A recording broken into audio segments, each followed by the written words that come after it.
Milanko, ahoj, veľmi sa Ahoj. teším, že sa spolu môžeme porozprávať. Moje meno je Magda Takáčová, som z Movement Labu a toto je Milan Benedikovič, náš veľmi dobrý priateľ a zároveň perfektný tréner a skúsený mover. A Milanko, prosím ťa, povedz si niečo o sebe, že čo je také, čo by ľudia mali vedieť. Pohybu sa venujem v podstate už asi 10 rokov, takže aktívne, že aj učím, aj študujem, aj v podstate sa to stalo takým môjim centrom bytia, že okolo toho sa mi točí vlastne každý jeden deň a v podstate takýmto spôsobom aj pomáham druhým ľuďom, sprevádzam ich na ich ceste a snažím sa nejak priniesť niečo svojmu okoliu. Takže to je také moje poslanie, akože, čo ma baví.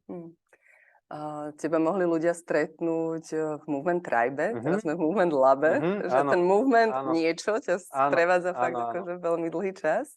A v Movement Tribe si sa venoval, aspoň teda ja to tak vnímam, že si sa venoval veľa takým aj silovým tréningom, aj Áno, kondičným, áno, koordinačným. Ako sa vyvíjala táto tvoja inšpirácia, ako si sa dostal ku kaligrafickej joge, o ktorej dneska budeme hovoriť? No v podstate asi pred tými 10 rokmi som tak začal aktívne, že aj učiť a trénovať parkour, freerun, takú gymnastiku. A potom som postupne prešiel, akože mal som rôzne inšpirácie, rôznych učiteľov, ako je Ido Portal, Jozef Ruček z Fighting Monkey a rôzny iní z rôznych bojových umení. No a potom jedného dňa som bol s kamarátom v Budapešti na jogovom workshope takého jogina Simon Borg-Olivier, ktorý bol vlastne študentom majstra Younga. A on nám vlastne na tom workshope hovoril, že určite keď máme možnosť, tak ísť k nemu na nejaké semináre alebo tak, lebo že veľa čerpá vlastne stále vo svojej jogovej praxi, pričom on tú jogu robí už vyše 40 rokov, možno aj viacej, ten Simon. No tak my sme potom s tým kamarátom našli v Trnave kaligrafickú jogu, tu učila vlastne vtedy Zuzana Mitošinková. No a ona práve aj organizovala workshop s týmto majstrom Youngom, tak som sa aj tam prihlásil. Predtým som bol na nej na súkromnej hodine, že sme boli vyskúšať, že čo to vlastne je. Tak sa nám to zapáčilo a že teda ideme akože na toho majstra Younga. A odtedy v podstate sa to stalo takou súčasťou môjho denného rituálu alebo takej sebastarostlivosti a doteraz vlastne v tom nachádzam stále také skryté poklady, ktoré podľa mňa tieto praxe, ktoré pochádzajú z Ázie a majú nejakú takú, by som povedal, že historickú až hodnotu, tak sú veľmi hlboké a tým praktikovaním tých cvičení človek vie spoznať seba, ale aj vlastne lepšie vnímať svoje okolie, mať lepšie vzťahy a tak ďalej.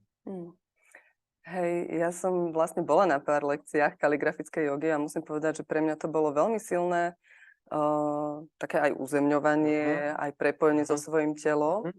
A nerobila som ho akože až tak dlho, ale veľmi som vnímala tie také psychoemočné prepojenia v tom.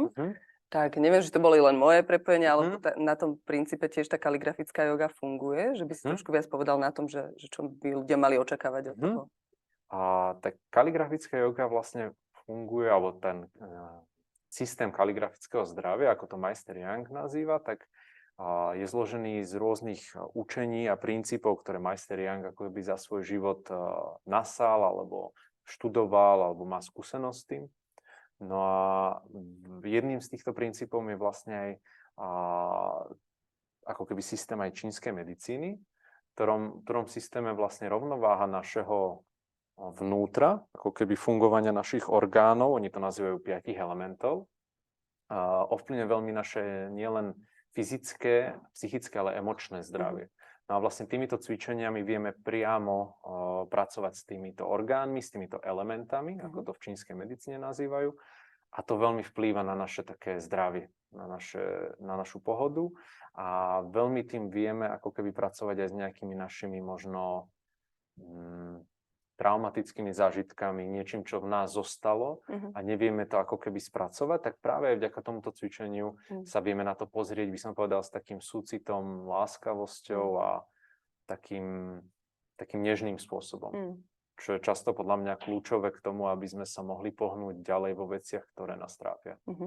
A z hľadiska nejakých kvalít tých pohybových, keď si predstavím ten systém kaligrafického zdravia, tak aké kvality? Je tam výbušnosť, alebo je tam mäkkosť, plynulosť, alebo aké kvality? Tým, že ten pohybové systém sa je taký budujú? dosť komplexný, holistický, má rôzne úrovne, Meister Young to rozdiel akože na 5 úrovní, tak napríklad tento prvý level, čo aj budeme robiť primárne, že body, mind, organs, tak je viac taká jemná, mäkká kvalita.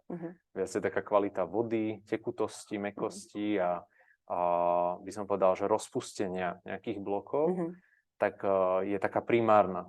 Ale v podstate napríklad level 2, alebo teda cvičenia z levelu 2 sú viacej aj o výbušnosti, viacej o takých skrutových pohyboch, takom žmýkaní celého tela. A potom v iných leveloch sú zase rôzne iné kvality, čiže je tam level, kde sa veľa vibruje s telom, vytria sa, je tam taká kvalita, ako keby práca s tým. No a aj akože z mojej osobnej pohybovej skúsenosti práve tá rôznorodosť tých kvalít je niečo, čo všetci potrebujeme. Ale primárne to, čo budeme robiť, je skôr tá kvalita takej mäkkosti, tekutosti, pružnosti tela a spojenia sa s tým svojím vnútrom. Meister Young to nazýva vlastne spojiť sa so svojou krvou alebo krvinkami a ako pomocou tohto spojenia podporiť cirkuláciu v celom tele. Najmä teda v orgánoch, nervovej sústave, v mieche, v mozgu a potom v celom tele v našich perifériách. Že to sú také základné systémy, s čím to pracuje. Mne sa veľmi páči na tvojom učení, že ty vlastne ponúkaš také rôzne pohľady na to, čo sa deje, že cez tú fyzickú rovinu, po tie meridianové dráhy, prácu s orgánmi, že akým spôsobom to vlastne človek môže pomaličky nasávať, že ty to tak veľmi nenútene ponúkaš a je super na tom účastníkovi, že si môže zobrať vlastne tú rovinu a tú vrstvu, ktorú v tom danom momente potrebuje alebo vie absorbovať. A možno mám ešte na záver takú otázku, že prečo yoga? Že keď sa povie, že kaligrafická yoga, tak ja si predstavím asany z jogy. Áno. Je to dobré, že si to predstavím? Alebo čo si mám predstaviť? Aj áno, v podstate. Kedysi sa to aj nazývalo, že viac, že kaligrafická yoga, dneska je to kaligrafický systém, ale v princípe Meister Young vlastne praktizoval, alebo mal teda študentov, čo praktizovali túto indickú jogu a on sa nimi ako keby inšpiroval a využíva tieto asány, čiže v kaligrafickej jóge, alebo teda v tomto systéme sú asány, ktoré sú z indickej jógy a práve sa využívajú na otváranie meridiánov a spriechodňovanie, na prácu s klbami a tak ďalej. Čiže je tam aj táto ako keby viac fyzická forma, a pričom je tam veľa cvičení, ktoré sú viacej qigongového charakteru, viacej tekutého, viacej takého ako keby hladného dýchacieho, ale aj je tam tá kvalita tých asán, ktorá je kvalita, že dáva formu do tých pozícií. Hej, že to dáva nejakú formu, lebo je dôležité aj s tým pracovať. Ale nie je to o nejakom stretchingu, alebo naťahovaní, alebo tak, že to nie je hlavný zámer, ale skôr je len ako spriechodnenie tých meridianov, čo je rozdielna vec. To je podľa mňa veľmi dobre, čo si povedal, aby ľudia nemali mylné očakávania, keď vidia niekde slovo yoga. A pre koho teda kaligrafický systém je? Koho by sme prizvali na tieto lekcie? Ja si myslím, že pre všetkých ľudí, ktorí majú záujem nejakým spôsobom sa spojiť so svojím telom, majú záujem podporiť zdravie, prípadne pracovať trošku možno hlbšie, že ktorí už majú aj rôzne skúsenosti s pohybom, či sú to tanečníci, alebo s qigongom, s jogou, so športami, ale aj pre ľudí, ktorí vlastne vôbec ešte nikdy nejako nerobili nejaké cvičenie alebo šport a chceli by vlastne zlepšiť, by som povedal, hlavne vzťah sami so sebou. Že lepšiť spojenie so svojím telom, so svojím vnútrom a takto podporiť cez tú prax. Lebo je to v podstate cvičenie, ktorého úloha je toto.